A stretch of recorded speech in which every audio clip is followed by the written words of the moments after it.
Hey, bonjour à tous, mon nom est François Letarde, bienvenue sur ma chaîne JDR-D30, une chaîne consacrée aux jeux de rôle sur table. Je profite d'un petit moment que j'ai pour faire une vidéo. Là, je vais vous parler d'une vidéo, ça va s'appeler Moment de qualité. Okay?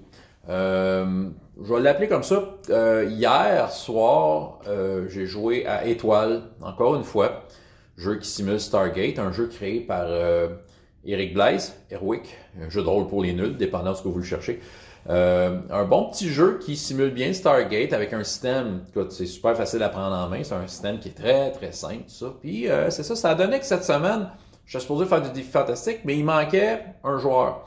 Puis j'avoue que défi fantastique, je me suis comme un peu mis comme règle personnelle de s'il en manquait un, ben je le faisais pas. T'sais, je préfère le faire avec les joueurs que j'ai, du moins les joueurs de base, là, il y a le trio Marc, Patrick, Sébastien, Stéphanie qui s'est joint à nous, donc tu sais c'est ça, dépendant qui manque là, tu sais dans le fond, c'est soit que je le fais pas, mais moi je me suis dit comme tu sais tant qu'à manquer un joueur dans une intrigue qui est déjà bien partie, je suis aussi bien de faire autre chose. Puis Étoile, comme je l'ai fait il y a 2 semaines, j'ai vraiment aimé ça. Puis là, encore une fois cette semaine, il manquait quelqu'un. J'ai dit ben regarde, je vais refaire un Étoile. J'avais le goût de le réessayer lui. Puis tu sais, j'ai lancé un appel, puis il s'est joint à nous autres Dave, Papa DM, qui se trouve à être, qui était là la dernière fois. Puis Pierre Courtemanche, Allé, qui lui aussi voulait essayer ça, Étoile. Je n'avais parlé brièvement, puis il m'avait dit qu'il aimait ça entrer. On était 5 joueurs. Sérieusement, ça a été un moment de qualité pour moi, puis je vais vous expliquer le pourquoi. Écoute, premièrement, c'est relax, Étoile. C'est comme l'autre game que j'ai. Défi fantastique. Pas que je me pète pression, parce que je peux pas tant m'en permettre, mais on s'entend, c'est défi fantastique. Pour moi, tu sais, j'anticipe ce jeu-là.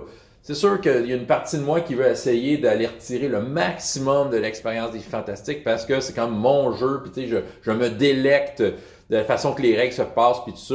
Puis j'essaie de mettre là-dedans une intrigue, tu sais. Puis là, on est parti sur une semblante campagne. Pour combien de temps, je ne sais pas, mais il y a un arc qui se développe. Fait que c'est sûr qu'à quelque part, je dois faire mon suivi, faire en sorte qu'il y ait une certaine cohérence, même si je veux pas trop me mettre de pression à l'avance, il faut quand même que je sois un peu à mon affaire, faire en sorte que, tu sais, d'une fois à l'autre, ben là, ça se suive, puis tout ça, tu sais, le principe de la campagne, finalement. Fait que défi fantastique, tu sais, c'est ça, pour moi, c'est comme c'est un défi personnel aussi, tu sais, c'est ça, puis tu sais, que mon but aussi, c'est de faire en sorte de rendre ça intéressant pour les joueurs, tout ça, tu sais, il y a un peu tout cet aspect-là qui fait en sorte que ça me demande quand même un peu plus de jus. C'est du bon jus, mais c'est ça. Mais tu sais, tandis qu'Étoile, c'est comme l'autre game. Fait que tu sais, j'ai comme pas d'attente. Tu sais, j'ai pas d'attente. Tu sais, j'arrive là, ben relax, puis voilà, tu sais, il arrivera ce qui arrivera. Fait que tu sais, on dirait que le fait que j'ai pas de pression, ça m'enlève un énorme poids des épaules. L'autre raison qui fait que c'est un moment de qualité, ben écoutez, ceux qui me suivent le savent, là, tu sais, je fais beaucoup d'animations, jeux de rôle avec des enfants, des jeunes, des ados. Écoute, ça fait du bien de jouer avec du monde qui ont plus que 15 ans, des fois. Je dis pas que j'aime pas ça jouer avec les jeunes, mais tu sais, il y a comme, faut que je rame beaucoup de mon bord pour faire en sorte que leurs affaires marchent. Puis tu sais, on s'entend, je retire du plaisir et du bonheur à chaque game, même si des fois je vous raconte les mésaventures qu'on a. Au final, je me sens très enrichi de l'expérience, voilà. Fait que tu sais, ça, là, ça m'alimente, puis tout ça, puis sauf que je pense que hier, puis tu sais, les 2 étoiles que j'ai faites, faut dire à date, ben, tu sais, je jouais avec du monde, qu'on était d'égal à égal au point de vue communication, les échanges, ça roulait, tu sais, c'était naturel, ça circulait, c'était agréable, puis pour moi, ça m'enlève un poids des épaules, ce qui fait que, tu sais, la game avançait, puis j'étais alimenté par des idées qui faisaient sens, tu sais, dans un certain sens. Voilà, fait que c'est ça. Puis ça me redonne, tu sais, du jus pour retourner à mes games plus, à laquelle je dois être plus discipliné, si on veut, quand on parle de game jeunesse, tu sais, voilà. Fait que ça, déjà, c'est une grosse affaire. L'autre affaire, moi, je connais pas ça tant que ça, Stargate. T'sais, on s'entend, j'écoute à peu près pas à télé, donc j'ai pas l'intention d'écouter, pas parce que je veux pas, c'est parce que j'écoute pas à télé. Tu sais, j'écoute peut-être une demi-heure de TV par semaine, sérieusement, là. Puis c'est ça, tu sais, donc j'aimerais bien ça écouter Stargate parce que ça a l'air super intéressant. J'ai toujours un intérêt. Mais là, tu sais, de jouer dans cet univers-là, ça va. Mais tu sais, je te dirais que ce qui rend le moment agréable, c'est que j'ai du monde qui connaît ça, Stargate, autour de la table, qui connaît ça beaucoup. Tu sais, j'ai Marc, j'ai Pierre, puis j'ai Stéphanie qui, eux, Ils semblent connaître ça, en tout cas, plus que moi. Ça, c'est sûr et certain. Surtout Pierre et Marc, qui échangeaient beaucoup d'informations, puis ils faisaient des références pas mal. Ce qui fait que moi, comme je pense, j'ai dit la dernière fois que j'en ai parlé de ce jeu-là, j'ai des idées que j'ai pris en note un peu hier là, pour comme faire un plancher. Puis le plancher est là, les idées sont là, puis la sauce Stargate, ben c'est un peu eux autres qui, par la bande, me l'amènent, tu sais. Des fois, j'ai une idée que je pense que ça fait Stargate, puis quand des fois ils le disent, puis quand, OK, ça fit, mon idée fitait. C'était peut-être juste de mettre le vrai nom sur l'affaire, là, mais sinon, des fois, ils amènent carrément une idée que je savais pas que ça existait, mais écoute, là, que ça s'insère, puis tu sais, voilà, tu sais, fait qu'il y a cette espèce d'échange-là qui fait que, tu sais, pour moi, ça m'enlève un poids des épaules, parce que, tu sais, je pense que la logique Stargate va être maintenue. Toujours un peu dans le même créneau, j'ai quand même, vu que c'est la deuxième game, puis je le savais quand même que j'avais du monde qui connaissait ça, Stargate, fait que tu sais, je voulais pas trop non plus marcher sur des œufs, je me suis backé. J'ai décidé de créer un contexte dans lequel je pense que les émissions de Stargate, la série Stargate n'a jamais touché, donc, tu sais, donc j'ai comme créé un coin de la galaxie qui a été découvert, en fait. Puis la première séance m'a un peu inspiré le pourquoi qu'ils ont découvert ça, ce qui fait que la séance d'hier, c'était une découverte. Donc, c'est un coin de la galaxie où les portails marchent différemment. C'est par rapport à une race un peu extraterrestre qui ont découvert, qui sont des télépathes, finalement. Écoute, fait que ça, avec ça, ça m'ouvre la porte sur leur faire leurs propres aventures épiques sans jouer dans les pattes du canon. T'sais. Je fais ça des fois dans d'autres trucs, mettons que je fais du Star Wars, on peut créer un coin de la galaxie où il y a un paquet de problèmes à régler puis qui sont tout aussi épiques puis qui viendront pas jouer dans les plates-bandes du canon si on veut vraiment essayer de préserver ça.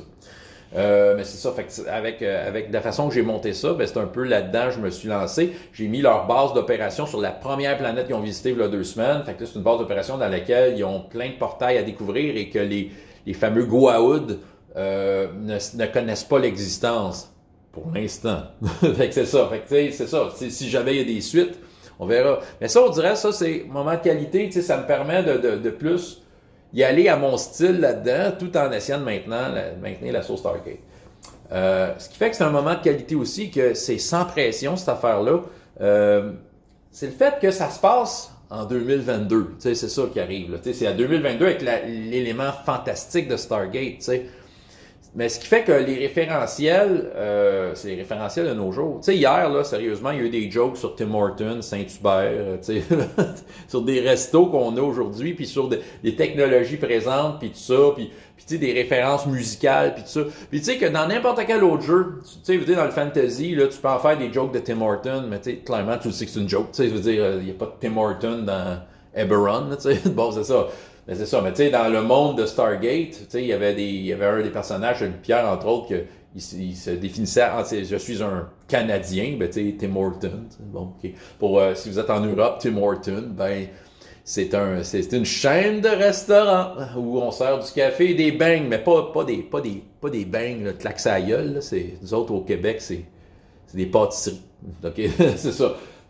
Bon, ben voilà, mais il y avait des jokes de ça, puis tu sais, ce qui fait que ça passe bien parce que c'était comme des personnages qui se parlaient entre eux autres, puis ils se faisaient des jokes de shop, tu sais, on avait des conversations, puis tu sais, ça enlève la pression aux joueurs aussi à pas essayer toujours de se mettre au niveau de je suis un personnage imaginaire qui vit dans un monde imaginaire. Non, je suis un personnage qui vit en 2022 et qui vit des aventures extraordinaires à travers son travail.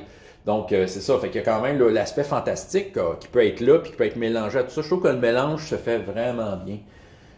L'autre affaire qui fait que c'est sans pression, puis tu sais, mettons, je compare à des fantastiques où, ben là, il y a un arc de partie qui va durer peut-être un certain nombre de games. Là, je veux pas me faire de plan. J'ai pas l'intention que ça soit bien long, que mes arcs soient bien longs. Quoique j'ai dit ça à l'Arme des Dragons True 20, puis ça a fini en 70 games.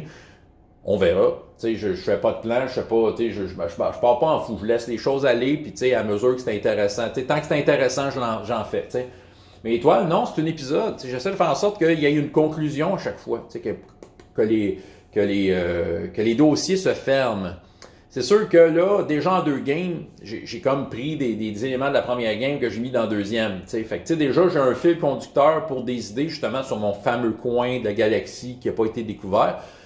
Fait que, tu sais, ça peut peut-être m'inspirer pour la prochaine fois. Tu sais, est-ce que je vais directement puiser là ou je vais prendre une autre idée? Je sais qu'il y a un générateur un peu de contexte dans le jeu même, que tu roules des dés puis ça te fait une phrase que tu peux utiliser pour t'inspirer. Mais reste que le fait que ce soit épisodique, tu sais, j'ai pas la pression de dire ça prend absolument une continuité, tu sais, un campagne, tu sais, c'est comme chaque mission se finit. Fait que, tu sais, je ferme le dossier puis on deviendra que pourra, là. Est-ce que, tu sais, si on rejoue, c'est ça. Mais là, j'ai comme pris goût à ça. Tu sais, pour toutes ces raisons-là, la pression, puis tu sais, le moment de qualité fait en sorte que je vais avoir le goût d'y rejouer à Étoile. Là. Tu sais, je ne sais pas de quelle façon ça va se manifester. Je ne veux pas trop m'embarquer non plus. Tu sais, y a du monde qui m'ont parlé de Coyote and Crow, tu sais, qu'ils voulaient peut-être essayer ça aussi. Fait que, tu sais, j'étais en train de lire Coyote and Crow. Je me suis embarqué dans la lecture. Fait que, tu sais, présentement, tu sais, si je mets mon pied à terre en disant, OK, ben regarde, c'est quoi les projets de jeux de rôle que j'ai en dehors de toutes mes tables jeunesse, ben c'est du défi fantastique, c'est ça que je fais. Là, soudainement, il y a Étoile qui apparaît, puis qu'à chaque fois, les 2 fois que je l'ai fait, ben regarde, j'ai vécu un moment de qualité, c'est une satisfaction. Écoute, mon seul regret d'hier, là, c'est de ne pas l'avoir streamé. Ça fait longtemps que j'ai pas streamé une game. J'aurais aimé ça que vous voyez ça, cette game-là, parce que c'est l'exemple d'une game relax où, tu sais, les échanges se faisaient, que, tu sais, tout allait bien, l'histoire avançait, puis, tu sais, puis, écoute, moi, en tout cas, je suis content de ce qui a été fait hier. J'ai eu bien du fun avec des joueurs, tu sais, des joueurs de qualité, un moment de qualité, bref. Puis un jeu, Étoile de Heroic, qui supporte très bien ce genre de moment-là. Pour du one-shot, tu sais, puis, tu sais, c'est une mentalité un peu one-shot. Puis, tu sais, je pense que de la façon que ça a été joué hier, j'ai senti que même si on roule les dés contre à peu près tout le temps les mêmes chiffres, c'est pas tant les chiffres qui sont importants, c'est le pourquoi tu le roules ton dé. Puis j'ai l'impression que le pourquoi a été assez varié pour me donner, tu sais, dire, OK, c'était le fun. Il y a eu toutes sortes de défis différents, puis tout le monde a été mis à l'épreuve de toutes sortes de façons, puis il y a toutes sortes de situations que les joueurs ont comme sauté sur des occasions pour en créer des nouvelles, tu sais, puis il y a eu comme, écoute, hier, qu'est-ce qu'il y a eu hier? Il y a eu, écoute, ça faisait western un peu, il y a eu des poursuites à cheval, ils ont essayé de piéger des ennemis, il a fallu qu'ils créent des machines pour neutraliser les ennemis qui avaient des pouvoirs psychiques, puis il y a eu un moment intense où le personnage non-joueur, qui était leur ami qui ont ramassé de la première game, a failli succomber à la folie. En tout cas, tu sais, plein d'affaires. Tu sais, c'est ça. Fait que les déroulets, c'était tout le temps des moments critiques. Là. Ah! Bref, moi, j'ai eu bien du fun. Merci, en passant, Éric Blaise, Heroic, de nous avoir fait ce jeu-là. Bref, on a pas mal de fun. Je pense, peut-être, on verra s'il y en a une prochaine fois. Je vais peut-être essayer de le streamer, là, sans me faire d'attente, mais tu sais, c'est comme après coup, hier, de se dire, ah, ça a été le fun que je le partage.